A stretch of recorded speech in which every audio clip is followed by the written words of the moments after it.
Right. So first off, we have the faculty for the program. So our two faculty members are Kalyan Rambamidamari, and who will be joining us today, we have Ponni Perumalswami. She is from the Mount Sinai School of Medicine in the Division of Liver Diseases, and she will be sort of our mentor and expert faculty across these 5 modules for Bootcamp A. Next, you will see our educational support for the program. By the way, we're going to be sending these slides out at the end of every module or at the very latest the day after, so you'll have a chance to review all this. Just want to give a quick little update and ability to see it before we begin the actual program. This is our target audience for the entire bootcamp, really all those who are associated with the care of patients with hepatitis B. Here you'll find our accreditation statement from PIM, who is accrediting the program. Next up, you'll have a statement about continuing medical education credit. So each live module is accredited for up to 1.0 AMA Category 1 credits. Right. In addition to that, we are offering AAPA credit. Also, each module is accredited for up to 1.0 AAPA credits. For nurses, we do also offer 1.0 contact hours for each module. If you would like to claim MOC credit is offered with this program. There are a few things that we need from you, which you can see at this bottom line here, such as an ABIM number, name, degree, specialty. But again, if you are claiming MOC credit, we'll be sending you all these slides so you'll know all the information that you need. Next up are our conflicts of interest from the faculty. Nothing to report from Dr. Perumalswami, who will be leading today's program. Additionally, the PIM planners and managers and the content providers on DKB Med side have nothing to disclose in terms of financial relationships. Here you'll just find a slide about the disclosure of unlabeled use for non-FDA approved items, so feel free to read that at your own leisure if you would like. And furthermore, we have a disclaimer, so feel free to read this. I'll leave it up on the screen for a second.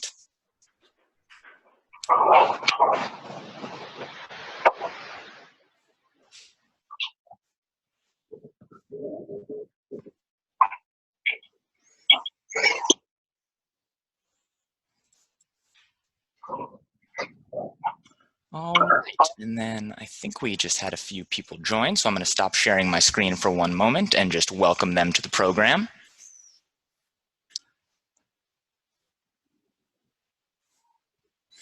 Give them a moment to hopefully turn on their audio or video.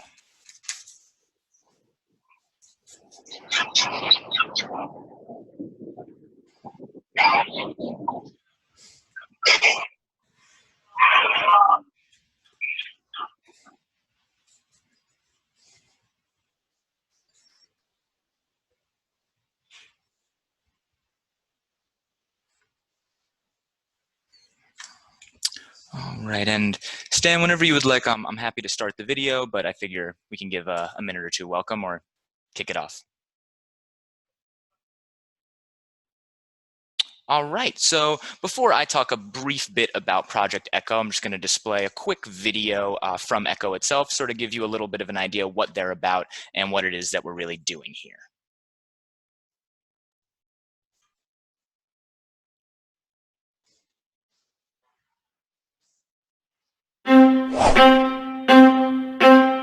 Project ECHO is a performance optimizer.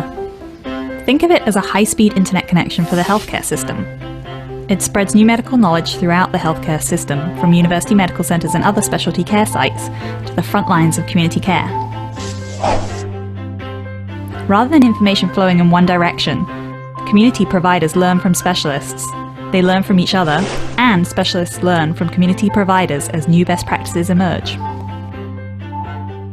Under ECHO, community providers use video technology to participate in guided practice with specialist mentors. They acquire new skills that allow them to treat patients they otherwise would have referred out. Patients with complex chronic conditions get high-quality care where they live from providers they know. No waiting months to see a specialist. No long drives back and forth to get critical care. ECHO exponentially increases access to specialty care by moving knowledge instead of moving patients. Suffering and pain are reduced, and lives are improved and even saved. Project ECHO, changing the world fast. Join us at echo.unm.edu. Are you part of the echo?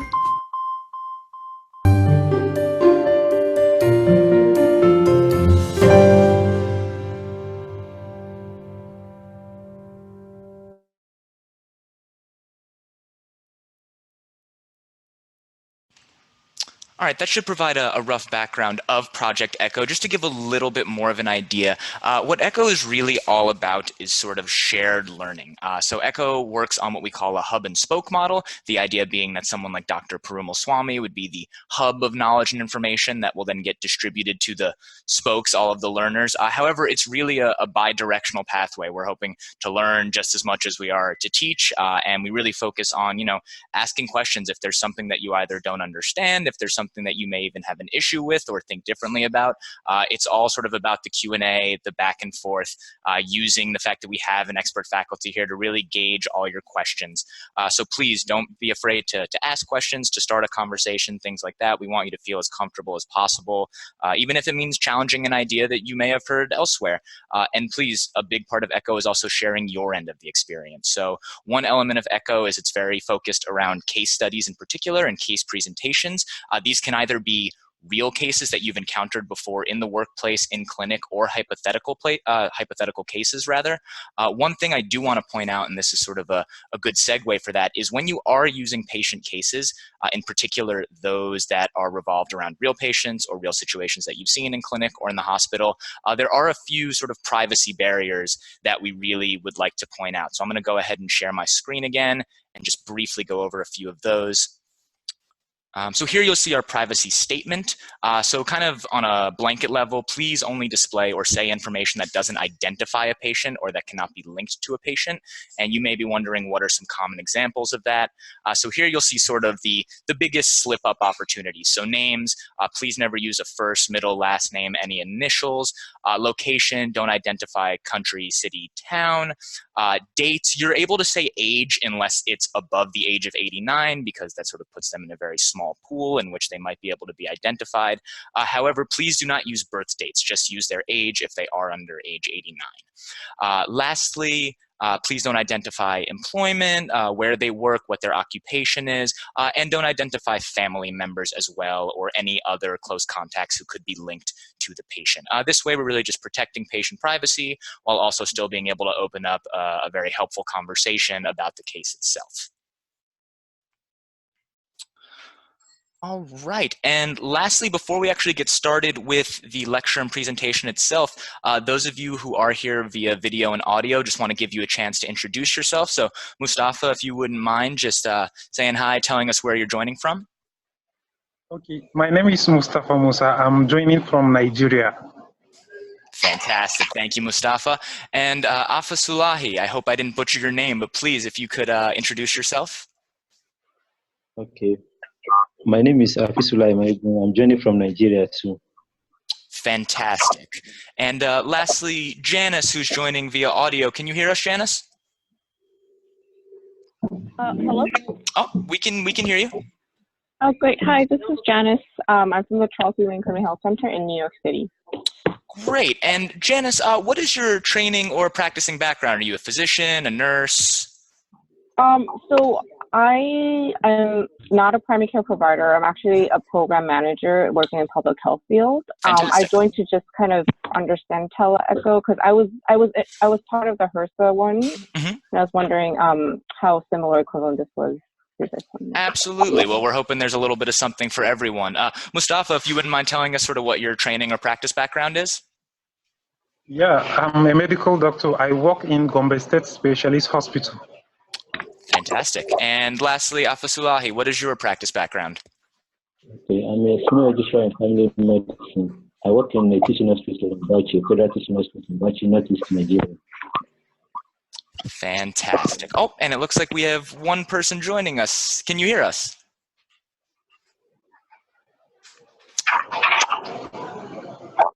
Okay, well, hopefully we'll be able to figure out some of the audio issues over there. But thank you all for introducing yourselves. If at some point throughout the lecture, or even now if it's easiest, in the chat window, you would just type your full name, email, and the institution or clinic you're associated with, that would help us very much for our records across the program. We would really appreciate that. That being said, I believe we've hit all sort of the beginning housekeeping notes, and so I'm very happy to introduce you to your expert faculty for this program, who is Dr. Ponni Perumalswami from the Mount Sinai School of Medicine.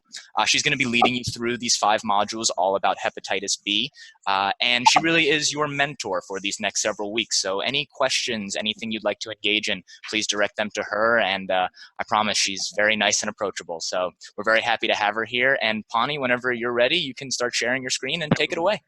Okay, great. So just give me 1 second here Absolutely. to start sharing. Can everybody see my screen? Okay, great. And I'm going to put it into slide presenting mode.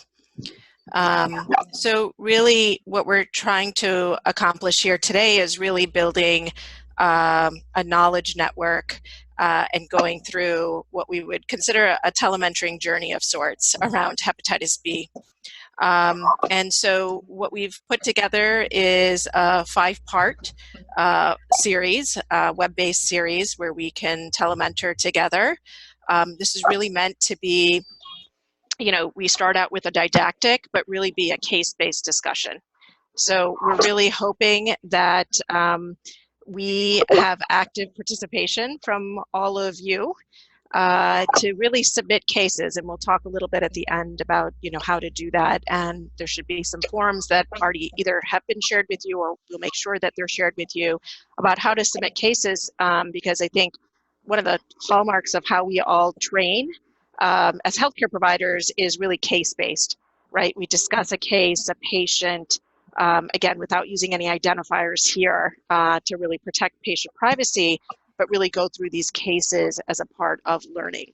So we're hoping kind of to go from soup to nuts, beginning to end, really on the basics of how to better manage hepatitis B. So today, our educational objectives for this first module will be to really focus on identifying regions where hepatitis B is prevalent and the importance of screening patients for these regions.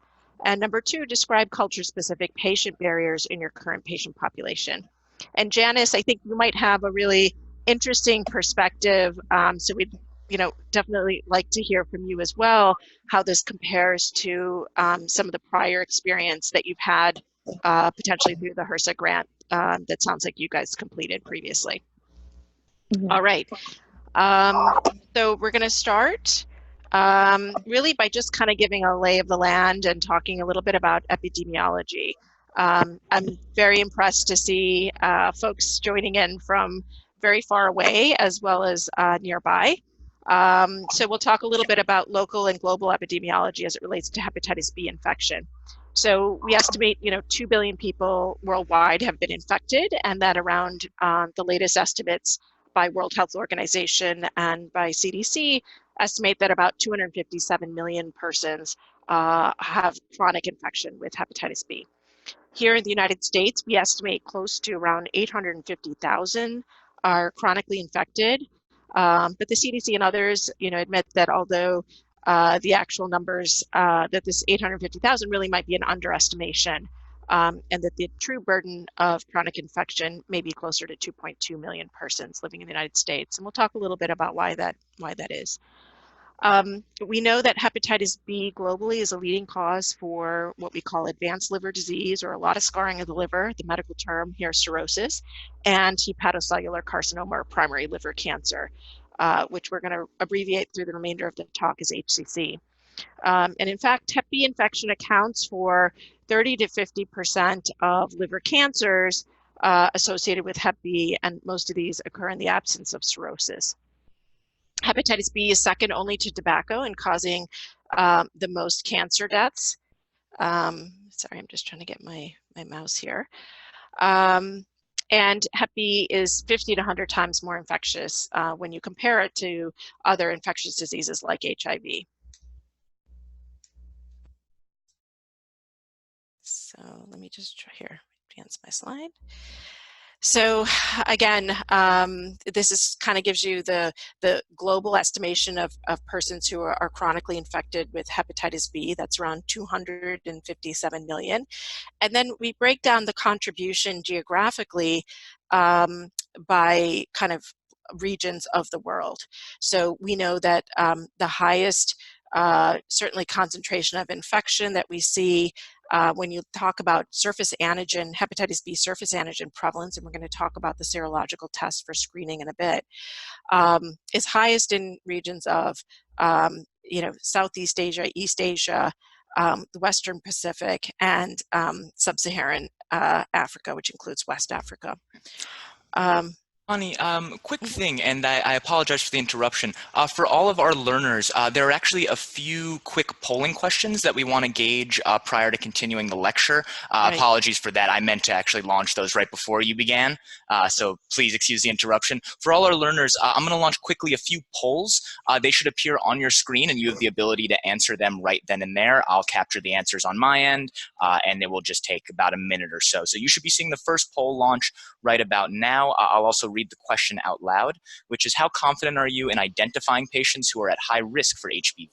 Your answer choices are not confident, I'm slightly confident, moderately confident, or highly confident.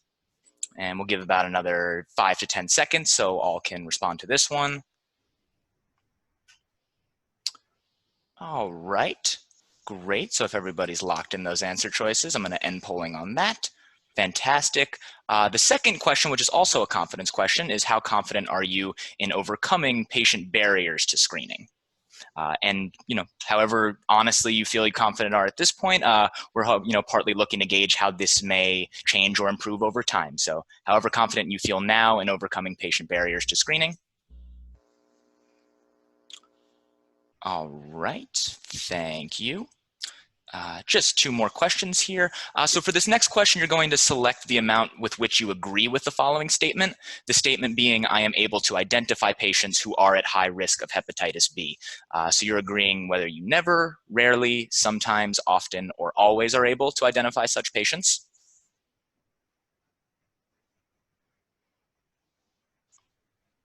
Perfect. We'll give about another 5 seconds on this. Great. And then the very last question for this part of the presentation is a knowledge-based question. Which of the following geographic areas has a high prevalence of chronic HBV? Japan, North America, Africa, Australia, or all of the above?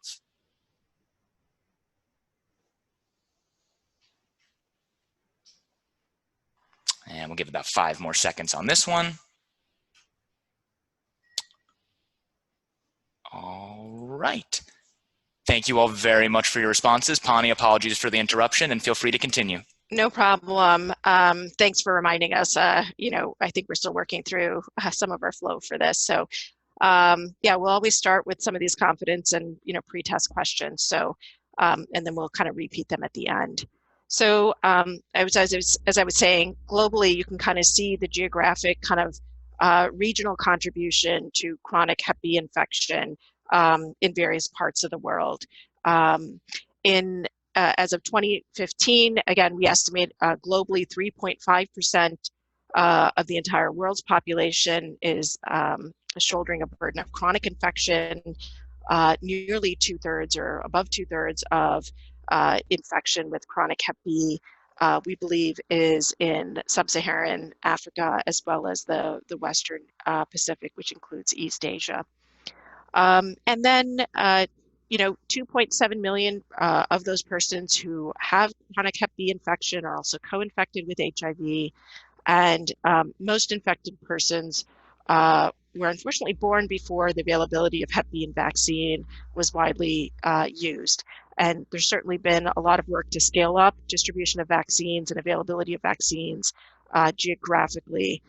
Here in the United States, Hep B vaccination was implemented at birth starting in 1991. So if we look at kind of, again, in another view here, Hep B surface antigen is really the test or the marker for chronic infection for hepatitis B. And if you break down kind of what we see globally with respect to regions of high, intermediate, and low prevalence, as defined as high here is greater than or equal to 8% surface antigen prevalence, intermediate is 2 to 7%, and less than 2% is low. You can kind of see, again, the geographic distribution that we just described, with really the highest rates being in East and Southeast Asia, as well as Sub-Saharan Africa. And then if you look at kind of how that impacts what we see here in the United States, we know that immigration has a high impact on Hep B prevalence and which groups we think are at highest risk for infection after immigration here to the United States. And we'll talk a little bit about routes of transmission as this really impacts why this geographic contribution is important. So we know that migration accounts for 95% of newly reported cases of Hep B infection in the United States. 90% of foreign-born persons with Hep B immigrated from regions with intermediate to high endemicity when you're talking about Hep B infection.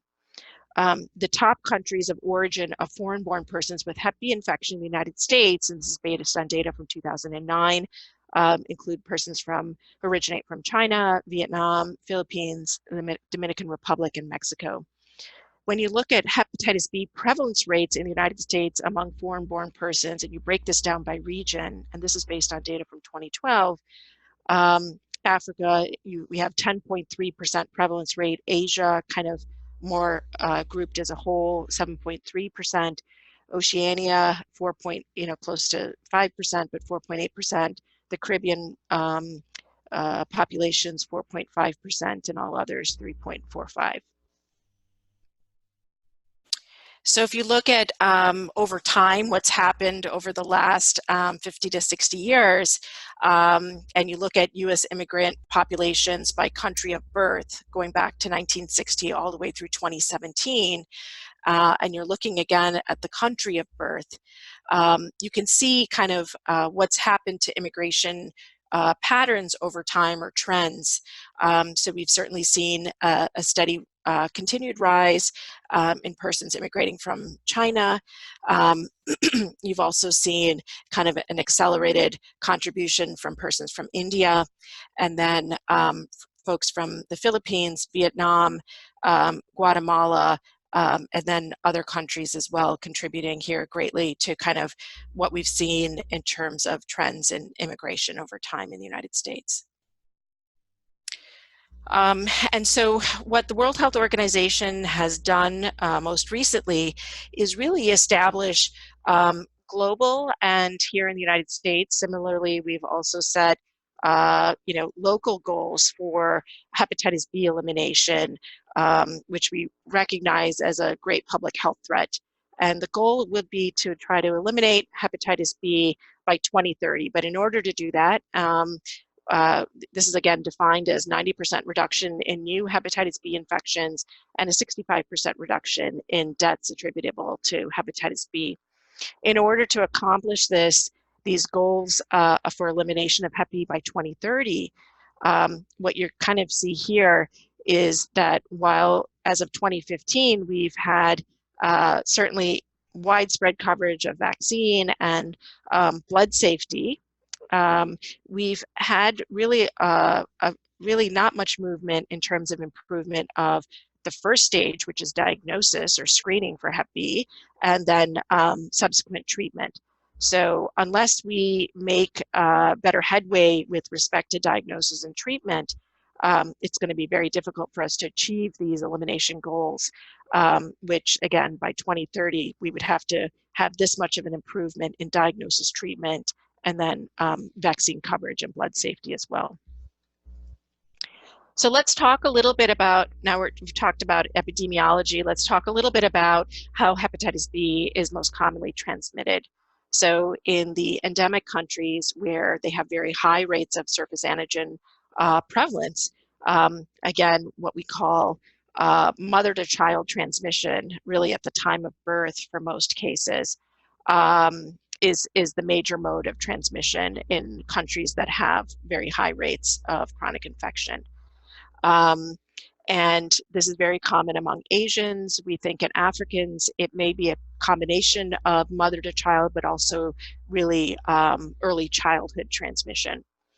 That's what we typically also sometimes gets referred to as vertical transmission. Horizontal transmission is most commonly happens in endemic countries within the household during early childhood. So again, I think there's a greater prevalence of this mode of transmission in sub-Saharan Africa. And we'll talk a little bit as we go through as to why. Sorry, my slide advanced a little fast. And then we know that there are iatrogenic or healthcare contribution modes of transmission, unfortunately. So we know that reuse of non-sterilized equipment, including needles and syringes in resource-poor settings, is still a mode of transmission. And then lack of screening, standardized screening of blood products for infectious diseases, including Hep B is a major contribution. And then there may be other, geographic specific or culturally specific risk factors, although the research in this area has been somewhat limited, but could include, theoretically things that promote blood-blood transmission, including acupuncture and scarification. In non-endemic countries such as the United States, the most common mode of transmission is actually through unprotected sexual intercourse. And now we've actually seen a rise with the opioid epidemic in regions of our country and the number of cases that we're seeing related to drug use. There are a lot of myths about how hepatitis B is transmitted. So it's important to counsel our communities and our patients about what modes of transmission actually contribute to transmission of infection and what are some of the myths that we commonly hear. So casual contact such as hugging or shaking hands, kissing, sneezing, or coughing, sharing eating utensils, drinking from the same cup or glass, breastfeeding are all not modes of transmission. Sorry, one second. Modes of transmission are not modes of transmission. Sorry about that. Another phone in the background that I didn't want to mess up the audio. And then air, food, and water are not modes in which this virus can be transmitted. So, the Hep B life cycle is kind of illustrated here more for reference. And we'll be kind of coming back to this life cycle because in later modules, when we start talking about treatment and management, there's been a lot of discussion about not only established therapies, but now new therapies that are in the pipeline to really target various points in the life cycle. So what you kind of see here is not only the life cycle pictured, but then you'll also see in the boxes what some of the new therapeutic targets that are being developed to try to develop really curative therapies for hepatitis B. So there are a number of clinical trials that are being conducted in various parts of the world that include agents or categories of agents that we would call entry inhibitors, so things that prevent the virus from entering human cells, as well as other categories that we're going to go in a little bit more detail in one of the later modules. But essentially, a virus is taken into the cell, into the nucleus. It gets integrated to become chronic, really, infection, the cccDNA, which we'll talk about in the later modules. It gets then translated and then exported from the nucleus into the cell, and then from the cell into the blood system. And unlike hepatitis C, hepatitis B, really one of the distinguishing, defining differences is the incorporation of the virus into the host DNA, or what we call the CCC DNA. So at the present time, our therapeutic options are really targeting a viral suppression. So they're not curative therapies that are currently commercially available for us to prescribe to our patients who are infected. But as I say, there's a lot of research being done here in the United States and abroad to really develop curative therapies by targeting various points in the Hep B life cycle. So I think we're going to see over the next 5 to 10 to 15 years a lot of news about these new curative therapies that are being developed. So it's really important to realize that the outcome of whether or not you develop chronic infection really is determined by the age at which you acquire the infection. And so, as I mentioned, in parts of certainly like East Asia and other countries, the vast majority of transmission happens at the time of birth from mother to child, when babies don't have an immune system that's fully developed. And so the vast majority of babies who acquire the infection as a newborn or at the time of birth, go on to develop chronic infection, so greater than 90%. And then you see over time, if you acquire this infection later in life, the chance for chronic infection is reduced. So adults who acquire this infection through unprotected sexual intercourse or drug use certainly have a risk of chronic infection, and we think that's probably closer to 80 to 85%. Sorry, 80 to 85% clear the infection, about 15 to 20% develop chronic infection. Sorry, I said that the reverse. So again, the age at which you acquire this infection really determines the risk of developing chronic infection. So we also think about kind of what's the natural history depending on when you acquire this infection. So people who acquire this as a child, 95% of them in that childhood phase will be in an immune tolerant phase, which that will at some point typically change over time when they're an adult to more active infection. And we'll talk about what the different terms are and what this means and how it impacts your management in our later modules as we develop more of an understanding about what Hep B infection is and how we manage it. So, and over time, what you worry about is the development of risk of liver cancer, as well as the risk of cumulative scarring or cirrhosis.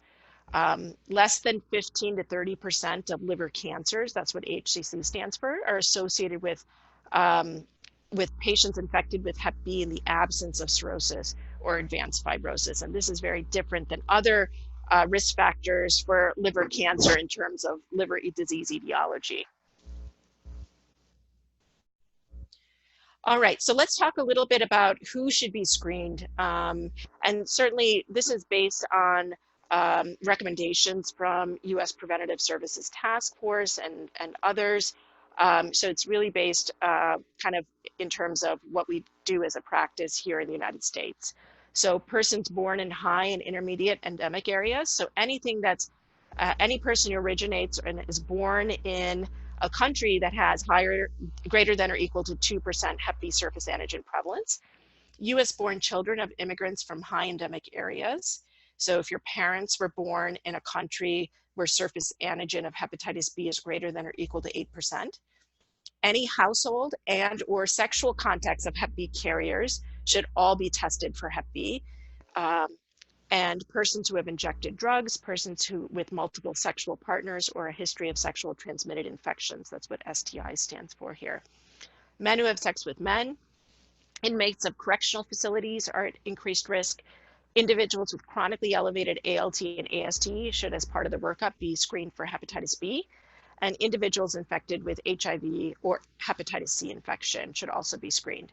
Any patients undergoing dialysis, patients who are immunosuppressed, all pregnant women, which we'll talk about in a later module, and infants born to mothers who are Hep B infected. So if you look at the U.S. Preventative Services Task Force, that's what USPSTF stands for, they have put forth screening recommendations for Hep B infection that have evolved over time. So I'm going to show you here.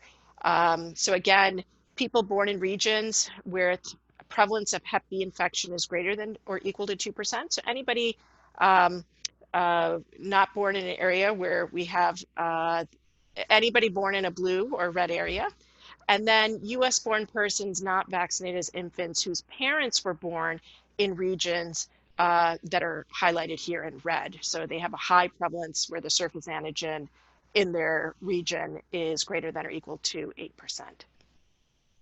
So we talked a little bit about what's the potential consequences of chronic Hep B infection, which really is the reason for why we need to be thinking about Hep B and screening for Hep B in our practices, is that over time, hepatitis B can lead to cirrhosis or very advanced scarring of the liver, where the liver becomes nodular and scarred down. It can lead to complications related to end-stage liver disease, where people develop signs of liver failure. And then most notably, 60 to 80% of liver cancer cases worldwide are caused because of hepatitis B infection. And Hep B is a carcinogen that is second only to smoking tobacco and causing cancer deaths worldwide.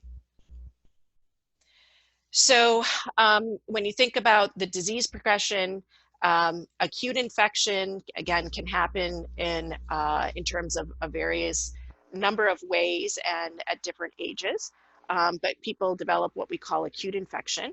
Now, the important thing to note here is that acute infection is largely asymptomatic or silent for the vast majority of patients, whether or not they acquire this at birth or even later in life as an adult.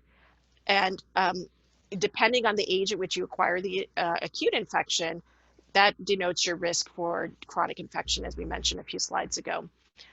We know that in patients who are chronically infected, approximately 5 to 10% will develop liver cancer in their lifetime, maybe more in some certain subpopulations. 30 to 40%, as high as that, could be at risk for development of cirrhosis and develop as a consequence of that liver failure. The one important thing to realize here is that you can develop liver cancer independent of developing cirrhosis. This is the one liver etiology, unlike hepatitis C and other liver etiologies, where you can really be at high risk to develop liver cancer even if you don't have cirrhosis. And then really our options for treatment are limited, particularly depending on the region of the country in which you are practicing. There may be local regional treatments or liver transplant that's offered as an option. And then obviously the thing that we worry about the most is the risk of dying. And in the United States, certainly Hep B is the 6th leading cause of liver transplantation, and in some areas might be higher depending on the amount of immigrant populations that a transplant center is seeing. We know that hepatitis B DNA, or the virus level, is associated with an increased risk of developing scarring over time, and particularly scarring to the point of cirrhosis. And this is data from the REVEAL study in Taiwan, which really looked at long-term follow-up in patients untreated with chronic Hep B infection. And this was over 13+ year follow-up period, in which they saw that essentially the higher your Hep B viral level or viral load as measured by the DNA PCR, the higher the risk of developing cirrhosis over time. What they also were able to demonstrate was that the risk of liver cancer also is associated with the level of virus in the blood. So patients who have higher Hep B DNA PCR levels are at higher risk to develop liver cancer over time. Again, I think we can't highlight this enough. Hep B is really a silent killer. It's asymptomatic in 2/3 or more of patients who are infected long-term. And even in patients who develop liver cancer or have well-compensated cirrhosis, they may not be aware that they have an infection, they have cirrhosis, or they have a small cancer.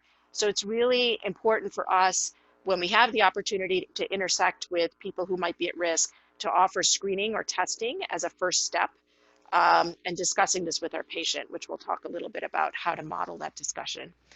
The liver panel may be normal in these patients, so your ALT and AST can be completely normal, so it's important to identify who's at risk and who needs testing.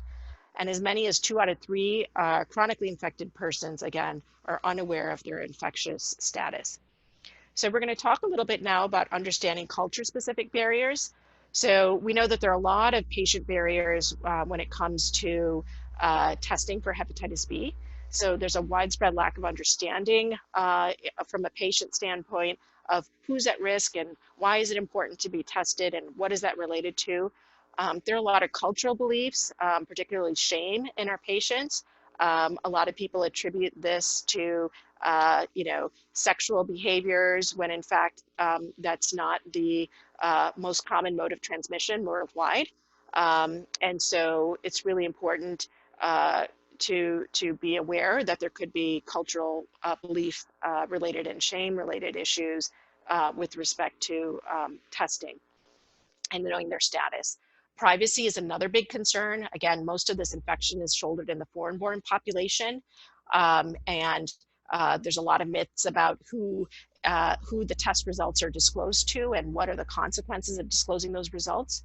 So it's really important to address cultural barriers to screening, impress upon patients the value of testing and treatment, what we can do if you do test positive, also describe the asymptomatic or silent nature of this disease, be cognizant of financial issues with respect to testing and reimbursement of testing. In New York City, we're certainly very lucky. We have a lot of free testing programs, either freestanding at community health centers or in the community, but that's not always the case in all areas. And then there may be language barriers to screening. So what are some of the solutions? Again, understanding what resources are available in the local community health centers, as well as in the public health space, including our public health departments, some of which do offer nationally free Hep B screening programs and Hep B vaccinations. But again, this is not always the case in every single part of the country. But understanding what your resources in is one way to overcome these barriers. Provide appropriate patient education materials in waiting rooms to try to raise awareness around why it's important to be tested, who might be at risk, to try to engage patients around that conversation when they see you in the office. There are ways to educate patients and engage them. So really providing in our discussions with patients a context for why hepatitis B testing is important. So eliciting a family history, discussing the risk of a co-infection, obtaining really good alcohol use and sexual history, including counseling of cessation and abstinence in those who end up testing positive, explaining what it means to have infection with Hep B, discuss the risk of liver cancer risk in Hep B positive persons, and why screening is important for liver cancer in those who are infected. And then highlighting ways in which Hep B infection is transmitted and can be prevented.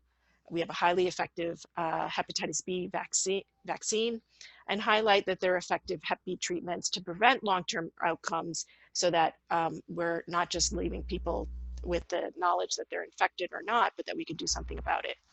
There are also a number of clinician barriers, to testing or offering testing. There are a lot of things we're trying to keep track of in our office visits with our patients, so oftentimes time feels too short to really go through all of the things, particularly from a primary care standpoint. Hep B serologies can be very confusing to interpret, so we're going to spend a couple of modules on this down the road. Hep B guidelines sometimes are conflicting about who needs treatment, who needs referral, and how to manage them, so we're going to go over this in future modules as well. And there are no really reminders built into our system widespread to really tell us who's at risk, but there are ways the electronic health record is being leveraged at some centers to help with this. So some of the solutions, you can develop a Hep B risk assessment kind of as part of your routine part of primary care. EHR, or electronic health record prompts, are being implemented at some centers. Understanding Hep B screening guidelines is really the first step to know who we should be offering it to and how do we know who to offer it to. So asking about country of birth is very important. Identifying effective ways to engage patients in screening, learning how to effectively screen and interpret serologies for Hep B, identifying opportunities for prevention through vaccines, and identifying social services. Understanding when and how to refer patients to specialists for Hep B care, and then identifying social service resources for patients who may lack insurance, who may not be documented, who may have other barriers to care access, and referring those patients when appropriate. And then working within your physician group, your practice, your clinic, your hospital, whatever your practice setting is, to make Hep B risk assessment a routine part of your care. So what do we do with people who report being vaccinated? We know that there has been actually a number of studies that show people who say I've been vaccinated for Hep B infection were actually, may have actually really been vaccinated, but were never appropriately screened for Hep B infection. And remember, the vaccine, if given in a person who's chronically infected, really doesn't do anything of benefit to the patient.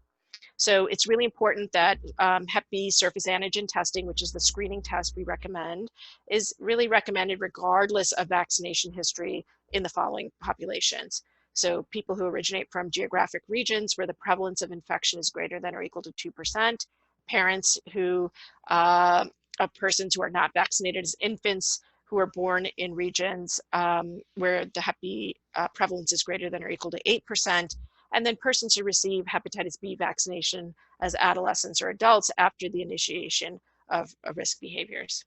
So now I'm going to have Cade take it away, and we're going to go through a patient video. This is kind of our first case since we didn't have the opportunity to have folks prepare a case. And we're going to show you one version of the video, have a little discussion, and then talk about how we can optimize the discussion. So this is a patient and a provider mock video. All right, thank you for that, Ponni. I'm going to now take over screen sharing briefly so I can show the video.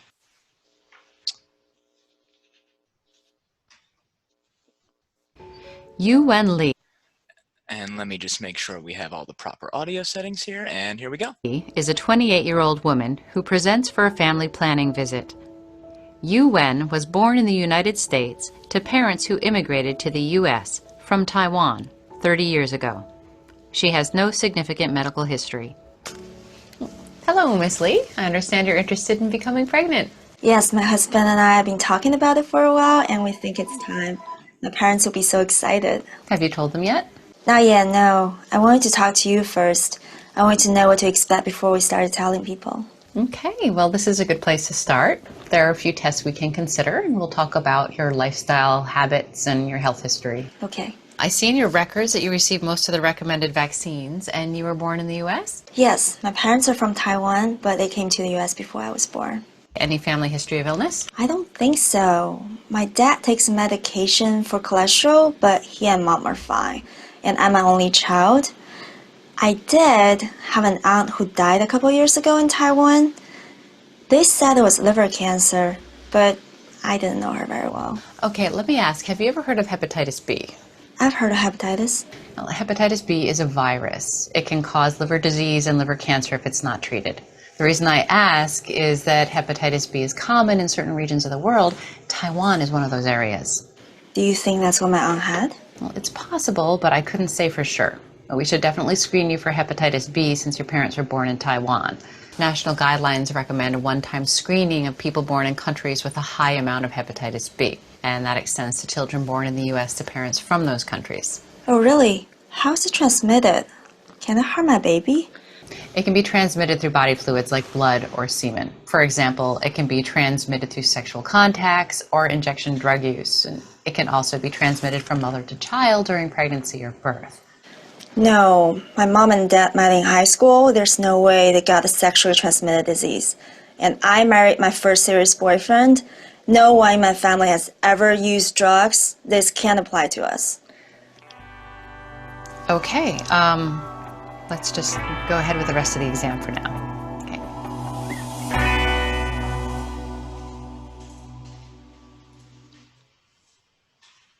All right.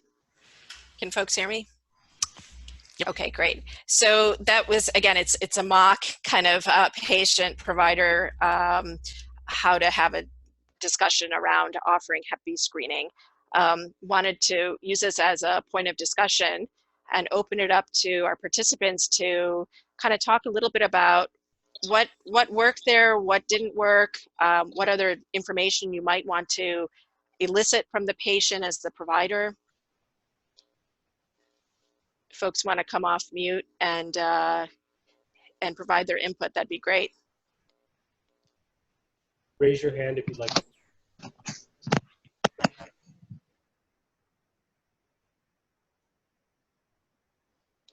I think Rachel's on mute. Can everyone hear me? Yeah. Yes, we can. It seemed like in that first video, I'm curious to see what happens in the second time, that the doctor kind of was shut down, the clinician was shut down, and didn't have a chance to really explain why it was so important. And I think, you know, since her parents were born in Asia, she definitely should be at least screened, and the doctor should spend a little more time on explaining why it is so important. That's great. Yep. So again, for folks who haven't offered a lot of Hep B screening, it's really important to kind of think through various cases and scenarios of how the discussion kind of might ensue. So there are a couple of points. One, Rachel, you mentioned the parents being born in Taiwan, which would be considered a high endemic Hep B surface antigen prevalent country. The patient's also coming to you talking about, what else was she talking to us about? I don't know if patients or Mustafa or any of the other participants. Yeah, I think patients actually may have had a question. Okay.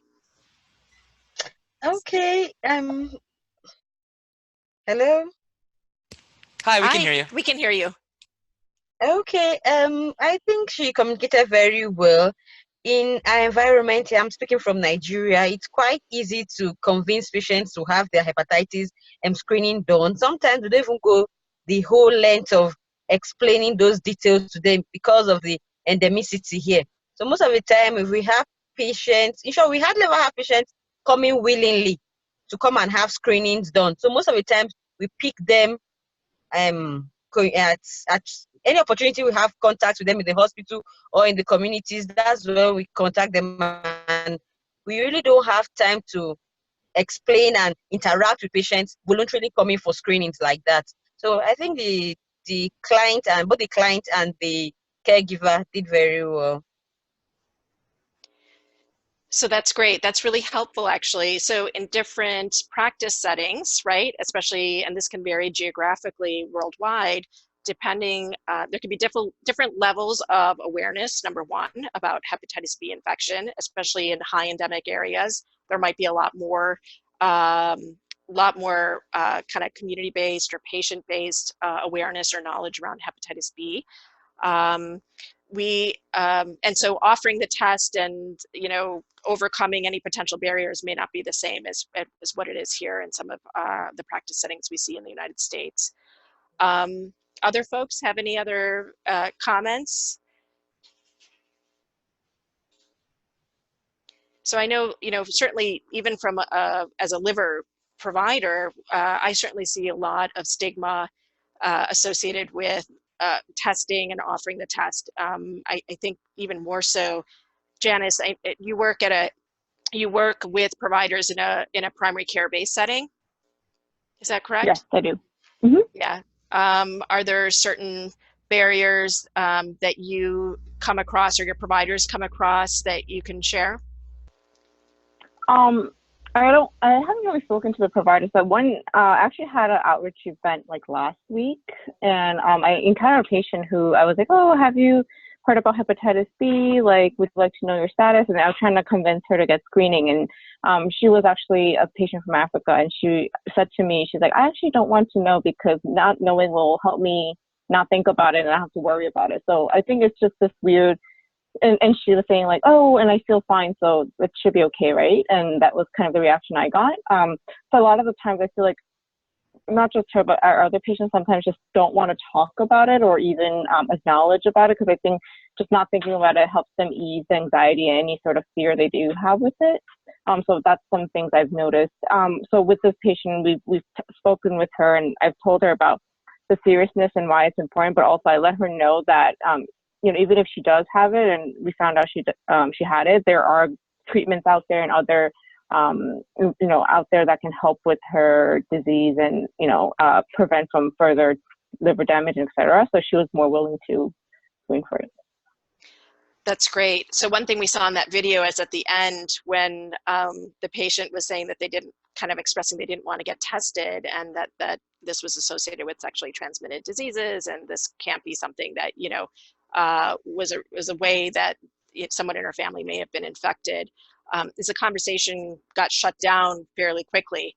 And so, you know, kind of anticipating what responses you might get from patients will lead you to better develop skills about how to keep a patient engaged in the conversation so that it just doesn't end if there's an opportunity still to provide it. Any comments from others? Yeah, Ponni, I actually think we have a hand raised from Afasulahi, so take it away whenever you're ready. Okay, so thank you very much. Can you hear me well? Yeah.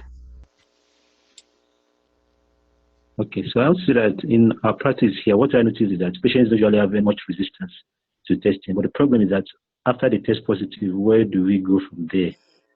So, because one of the problems we have is that, like, the viral DNA testing is usually not routinely done because of cost. That's one. Then the second thing is that contact tracing is usually poor because the patients only come when they are sick and they are concerned about themselves. But actually getting to treat the family, the larger contacts, and things like that, that is quite difficult. And I think that's one barrier I'm yet to get over in the practice. So I don't know how to deal with that. But once they go, they just keep coming on their own. But to bring the whole family to the clinic, probably because of the busy clinics we have in the government hospitals, so that contact tracing has not. Yes. So do you find that it's hard to reach patients to give them their test results? Because you mentioned a couple of different things there, and I wasn't sure if contact tracing only meant getting in touch with the other family members to bring them in to also get them tested, and this linking to care issue, right? After somebody tests positive, you know, where do you send them for additional expertise or help if needed? Actually, since I work in the GOP, the General Outpatient Clinic, the Family Medicine Unit, so usually we don't send them anywhere except there are complications. We just ask them to do their routine test, the liver function test, and we have a national guideline that actually depends on the ALT and AST monitoring, not on the viral DNA because of the issue of cost. So it's only when we suspect probably that this patient is having some complications that now refer to the gastroenterologist. So that's what we do in the practice. But the problem actually is that sometimes you, as you say, the HBV, hepatitis B viral infection can turn malignant even with that's becoming cirrhotic. So at times it's difficult to convince patients that the whole effort of monitoring is worthwhile if actually they can develop cancer without the cirrhosis, which is what we monitor. So I think that's another challenge we have in the management. That's in my own area.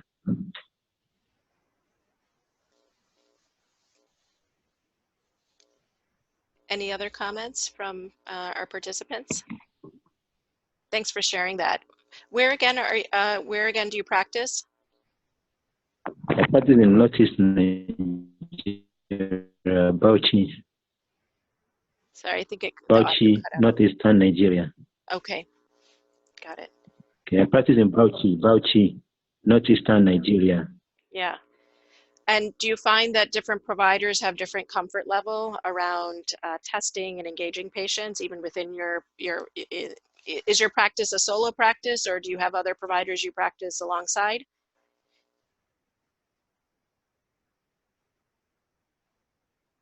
I think we may have a slight internet or connectivity issue. Okay. Okay. Maybe we can come back to it. Absolutely. Okay. Anybody else have any other comments or thoughts on the video, or wanted to share what potential barriers are in your settings that you practice? Okay. Hello. Hi. Okay, like I work in Jos. Jos is north central Nigeria. And most of the barriers, I'm a gastroenterologist. And in short, I see, so I get most of the referral cases for hepatitis B, C, and liver cancer. So most of the barriers actually is finance. The patients are there, loads of patients are there, but when you meet them, like the national guidelines in Nigeria actually follow the ISO guidelines. That's what we use. So based on the we have fibro scans to determine their cirrhosis, their fibrosis level, and we have liver function test. Most of the patients find it very difficult to do viral load, the hepatitis B viral DNA. But sometimes based on the fibroscan results, and then if they have any feature of the compensation, we try to start treatment.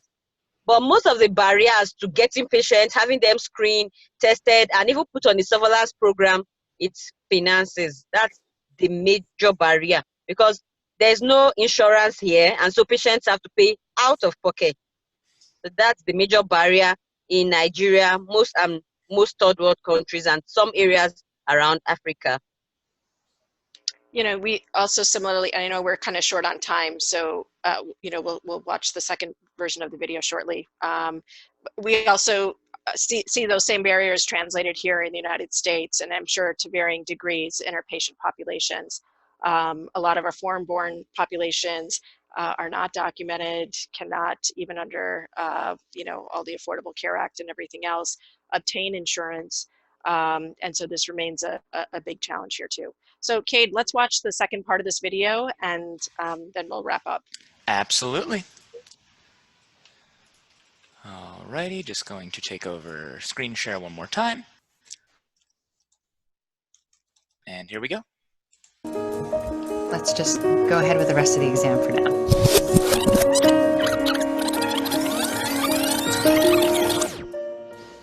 Do you think that's what my aunt had?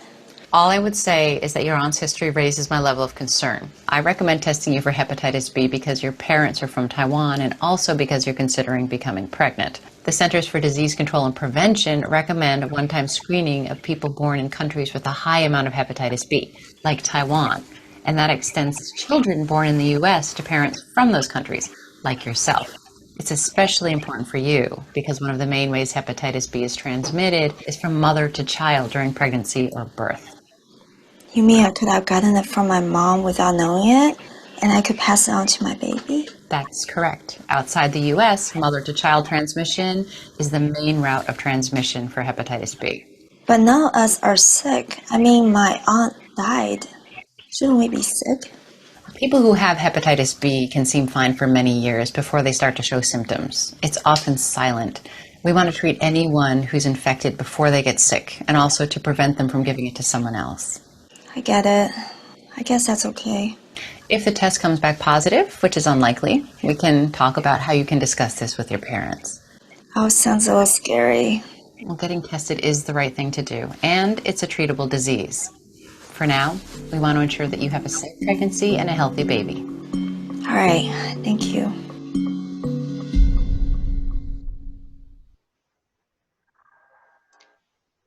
Okay, great. So that was kind of a second version of the discussion between the patient and the provider and how it can be optimized somewhat.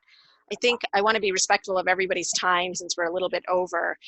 Did anybody have any quick comments that they wanted to share with the second version of that video? Were there still additional things you might want to do differently? Absolutely. I think we have somebody raising their hand. Yeah, Abimbola, we haven't heard from you yet. Yeah, I'm Abimbola Shion. I practice in Lagos, in Lekki, Lagos, Nigeria. Most of the patients that I see, I practice in a group practice of about 4 general practitioners, while we have 2 specialists, gastroenterologists, supervising us. Most of the patients that we see that comes down with hepatitis B, surface antigen positive. When they come, we inform them of their status, you know, because they don't have, because most of the time they don't have any symptoms, or if they have the symptoms, they are still able to move about without being acutely ill. They don't usually take it serious. So most of the time we need to counsel them and counsel them over and over again to convince them of the complications, both now and in the future, and the possible transmission to the unborn child. And I just want to agree with the other participants that are from Nigeria, the lady from Jos and the other doctor from Bauchi. That is our experience. Most of the time, the problem is finance. Most of the patients cannot afford the very, very high-level tests that need to be done to determine the cost of the treatment. That is my contribution for now. Thank you so much. Yeah. Thank you very much. Thank you very much. It's really great to hear all the sharing about what the different, challenges are in the various practice settings. We may not come up with all of the solutions, obviously, through this mentoring experience, but hopefully we can still try to exchange ideas and with one another and be a resource to one another in terms of things that might work in different settings to overcome barriers that we can. All right, so I think, again, given the time, we're going to open up, I guess we'll just kind of probably turn towards the questions, the post questions, Kate. Absolutely. So similar to those polls that you saw at the very beginning of the presentation, I'm going to launch just 3 more questions now. They'll look a little bit familiar. We're gauging some of the similar items from before, but as a result of both the lecture itself and the conversation, the first question we have is, how confident are you now in identifying patients who are at high risk of HBV? So you can answer through your Zoom platform. And I'll leave that up for about another 10 seconds or so. All right. Beautiful. Then we've also got, related to the earlier question, how confident are you now in overcoming patient barriers to screening? Not confident, slightly confident, moderately confident, or highly confident? I'll leave that for another 10 seconds or so. Great. And then the last question that we have through the polling today, it's one that you've seen before. It's, I am able to identify patients who are at high risk of hepatitis B. And keep in mind, you're answering this question sort of based on what you may have learned in the lecture and the conversation we had afterwards.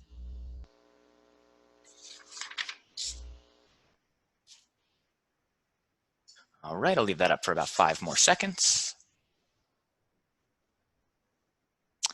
And great. All right, thank you all very much. Additionally, you'll see in the chat, I've sent a link to a post-test and evaluation form. We very much encourage you to do that at the end of this presentation. If you just click on the link, it will ask you for a sign-in email.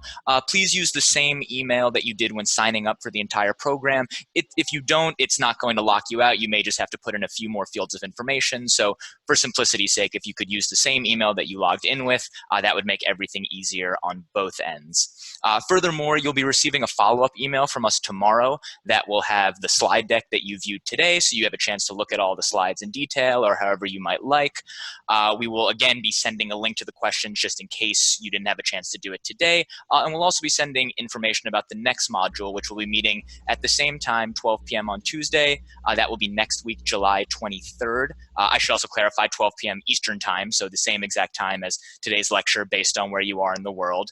And the topic for that will be serology, sort of part 1. We'll be getting into some of the elements of serology, and then Dr. Perumalswami will continue that through the next 2 modules.